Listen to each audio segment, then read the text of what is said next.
Welcome back, everyone. As promised, we have Linda Glosser here. She's with RBTL. Thank you so much for joining us and to talk about this very cool, little collaboration that's happening. You made space for Geva. What do you think having their set being built right here at Western Auditorium Theater? I think it's fantastic, and thank you for coming to talk to us about it. It's, you know, they presented a unique opportunity for us to fulfill part of what our goal is, which as a performing arts center is to foster collaboration with other arts groups in the community. You know, we think that it's good for everyone. It's certainly good for us to have them here. And it's interesting, you know, we don't build a lot of sets. With what we do, we present, but we don't really produce like they do. So it's been a really, it's been a fun experience for us to have them here. It's interesting because I grew affiliated with Geva in the 90s in high school and whatnot. I got the impression that RBTL did their thing and Geva did their thing. Is that a correct perception? And like, is this maybe a sign of things to come where there is collaboration in some way? We would love to have them, you know, and I think, you know, just because we're two separate physical spaces, and you know, they're not going to present their productions here, so I think there might be a perceived separation because of that. But we've always been aware, our people in our marketing departments talk to one another, and when we've been able to collaborate more differently on back-end discussions we've done. This is the first physical collaboration we've done, but you know, we would welcome it if we had the opportunity. Our situation right now lends itself to being able to help them out with the space, just because we had this odd block of time when nothing was happening on stage. So we don't always have the luxury of just, you know, opening the door and saying, bring on all your stuff. But in this case, it worked out that way. All right, so tell me about these giant productions. A lot of us have been to them. The sets are immense, complicated, beautiful. And I was hearing from James that there are times, and I didn't know this, that they will bring it in that day and perform that night. That's most shows. Now, Broadway's different because for us, usually we have at least eight performances, sometimes multi-week engagements, obviously more. But when we do our one-night shows, you know, they come in, they load in, they do whatever it is they have to do to get it ready. They typically have a break, a sound check, and then the show goes on. And then that night they load out and they're on their way to either another city, depending upon the distance. They might have a day in between, but that's more often the case than not, really. Wow. Do you ever sit there and just kind of watch them work and just? No, I'm home in bed when they're doing that part of it. Oh my goodness. And with the loadout part, yeah, no way I'm staying for that. But no, it is fascinating. We do something with our Broadway shows whenever we can, a load-in lunch opportunity where during the load-in days, usually it happens for our opening on the actual performance opening day, we do a load-in lunch opportunity where we invite people to come in and sit, bring their lunch if they want, and watch what's happening on stage. And typically we'll try to get somebody from the company out to talk to people. And that is an opportunity for the public to come in and watch the company and our hands and our crews do all of that. So yeah, I guess the answer is yes. Sometimes we watch it, but I don't watch the whole thing. It's daunting when you think of how many hours those people put in over a relatively short period of time. Yeah, I can only imagine. Yeah. And what's wonderful about Western Auditorium Theater is it's undergoing a renovation. I always thought it was beautiful. I never really thought it needed it, but I heard over time, whether it's structurally or especially backstage for folks. So what's going on right now? Well, the public-facing areas that we've completed so far have been the ones that needed the most significant attention. You know, the front steps coming up from Main Street, there's two very large staircases that come up. They were pretty rough, so that we've just completed the second of the two. We provided second floor access to our balcony by opening up the second floor between, believe it or not, this building is in two parts. And the second floor on that side of the building over there, the other side, not the theater, did not match the floor levels to the second floor of our balcony. So there was a big project that joined those two. We installed a second elevator. We got the other one updated. Now people can take that to the second floor and get themselves more comfortably upstairs. Our entrance on the southwest side of the building, there's now a new drop-off loop. The hallway that you come in by, for anybody that was here in the past, and you would have noticed it, very skinny, cramped. And that wasn't original to the building. That had been done and redone over the years. So while it doesn't look original, it does look beautiful. And it's a really nice gathering space just outside of the refurbished Floriano room. So we're pretty proud of all of that. And our next stage is our few more front-facing sections. The Rothschild Lounge will be redone beginning this summer. and we'll begin our backstage renovation of the dressing rooms as well.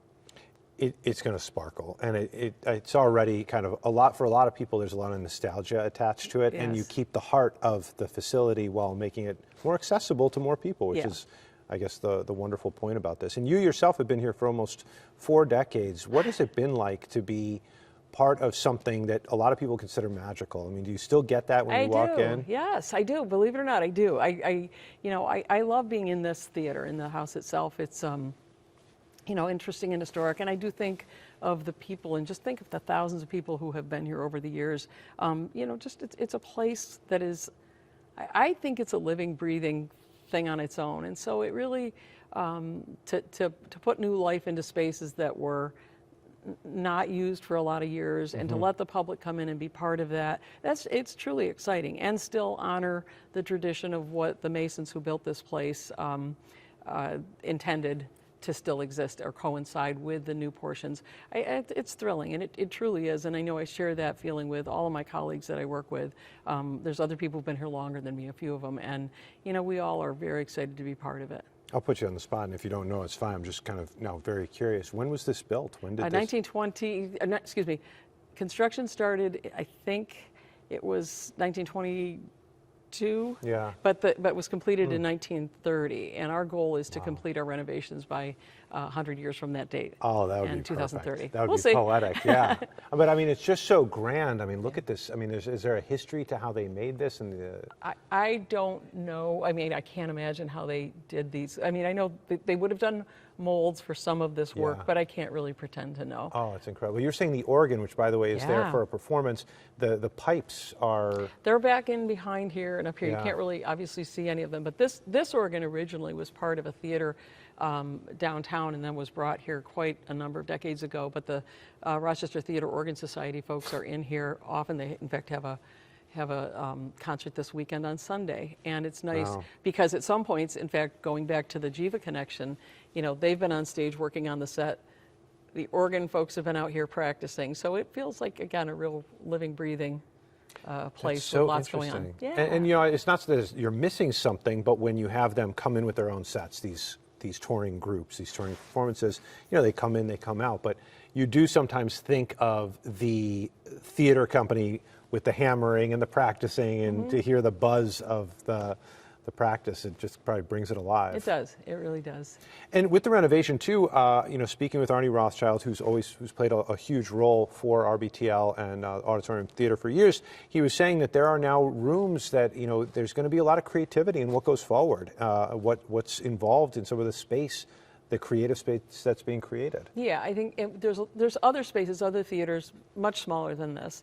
But already on 3 we have Magical Journey Through Stages, and they've been there for years. They work primarily with children, school-aged people to do productions, and they've just been I don't even know. They've been a cornerstone of this building and some of the activity in the building. And then there's other spaces that, as we get back and move away from projects that we're working on now, we'll get into those and start to renovate those and welcome whatever we can put in there, really.